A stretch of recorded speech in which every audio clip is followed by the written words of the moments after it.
Sot jemi mbledhur në një mbledhje të jashtëzakonshme të Këshillit Bashkiak Rogozhin për të shqyrtuar një çështje që prek drejt për drejt të ardhmen e komunitetit tonë, identitetin e Bashkisë Rogozhin dhe të drejtën e qytetarëve tanë për të pasur një vetë qeverisje vendore funksionale, të afërt dhe përfaqësuese. Drafti i ri i organizimit administrativo-territorial, i cili parashikon shkrirjen e Bashkisë Rogozhin, ka ngjallur shqetësim të lishëm të qytetarëve tanë, të institucionet vendore dhe të gjithë ata që besojnë se zhvillimi i një territori nuk matet vetëm me kufit administrativ, por me potencialin, historinë, identitetin dhe rezultatet që ai ka arritur. Këshilli Bashkiak Rogozhin është institucioni që përfaqëson drejt për drejt qytetarët e kësaj bashkie. Prandaj, është detyrimi ynë institucional dhe moral të ngrejmë zërin kur të cënohet interesi i komunitetit që ne përfaqësojmë. Bashkia Rogozhin nuk është një njësi administrative pa histori. Ajo është shtëpia e rreth 43.000 banorëve. Sipas regjistrit të gjendjes civile, organizohet në 5 njësi administrative dhe përfshin 36 fshatra, secili me traditat, vlerat dhe kontributin e tij në zhvillimin e këtij territori. Që prej formës territoriale të vitit 2015, Bashkia Rogozhin ka dëshmuar se është një bashki funksionale me kapacitete administrative dhe me vizion zhvillimi. Në këto vite janë realizuar investime të rëndësishme dhe janë krijuar mundësi të reja për ekonominë vendore. Sot, Rogozhina administron një nga vijat bregdetare me potencialin më të madh turistik në vend, atë të Spillesë dhe të Vil Boshtovës. Pas vitit 2015, kjo zonë u rivitalizua me investime të rëndësishme të infrastrukturës dhe shërbime, duke u kthyer në një destinacion të rëndësishëm për mjera pushues dhe një burim zhvillimi për biznesin lokal fal vizionit të bashkisë. Pa aq rëndësishëm është dhe potenciali ynë bujqësor. Tokat pjellore të Rogozhinës me tradita e admirueshme në bujqësi ka bërë që ky sektor të mbetet shtylla kryesore e ekonomisë sonë. Nuk është rastësi që fshati Gërmej është përzgjedhur në programin kombëtar i 100 fshatrat si një ndër zonat më me perspektivë të veçantë zhvillimi. Rogozhina ka ditur të ndërtojë identitet dhe kulturë në sport. Në sport kemi dëshmuar se kur vullneti dhe vizioni institucional bashkohet me investime serioze, rezultatet janë të jashtëzakonshme.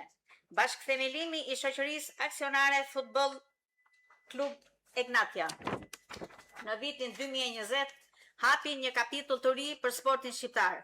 Sot kemi një stadium modern Arena Egnatia, ku janë zhvilluar ndeshje të kompeticioneve evropiane. Klubi ynë është shpallur kampion i Shqipërisë për 3 vite radhazi, fitues i 2 kupave të Shqipërisë dhe vazhdon të përfaqësojë me dinjitet vendin tonë në arenën evropiane. Këto nuk janë vetëm suksese sportive, ato janë dëshmi e qartë se Rogozhina di të zhvillohet, di të tërheqë investime dhe di të ndërtojë të ardhmen.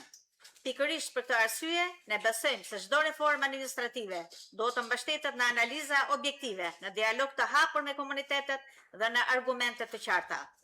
Nuk mund të pranohet një vendimarrje që prek jetën e mijëra qytetarëve pa një proces transparent, konsultimi dhe pa prova, se një ndryshim i tillë do të sillte përmirësim i shërbimeve dhe zhvillimit. Sot, pavarësisht bindjeve politike që secili prej nesh përfaqëson, na bashkon një qëllim shumë i madh: mbrojtja e interesit të Bashkisë Rogozhin dhe e qytetarëve që na kanë besuar përfaqësimin e tyre. Është inkurajuese që ky këshill bashkiak ka gjetur gjuhën e përbashkët dhe po paraqitet me një qëndrim unanim, duke dëshmuar se kur bëhet fjalë për të ardhmen e Rogozhinës, interesi publik qëndron mbi çdo dallim politik. Mesazhi ynë nuk është kundër reformave. Ne jemi në mbështetje të çdo reforme që sill zhvillim, efikasitet dhe përmirësim të jetës së qytetarëve. Por jemi kundër çdo vendimarrje që dobëson autonominë vendore, largon vendimarrje nga qytetarët dhe cënon identitetin e një bashkie që ka dëshmuar se ka potencial, kapacitete dhe rezultate. Rogozhina meriton të mbetet një njësi e pavarur e vetëqeverisjes vendore.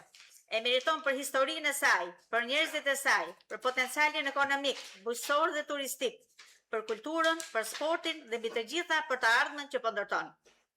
Me këtë bindje, Këshilli Bashkiak unanimisht propozuam të miratojmë projekt vendimin për kundërshtimin e draftit të ri të organizimit administrativo-territorial, duke përcjellë një mesazh të qartë dhe të ndërgjegjshëm në mbrojtje të interesave të Bashkisë Rogozhin dhe të gjithë qytetarëve të saj.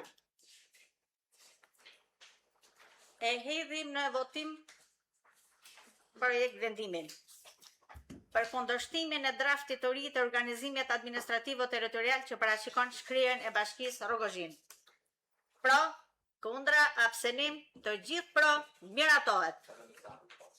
Dhe zoti Mitadaja është dakord.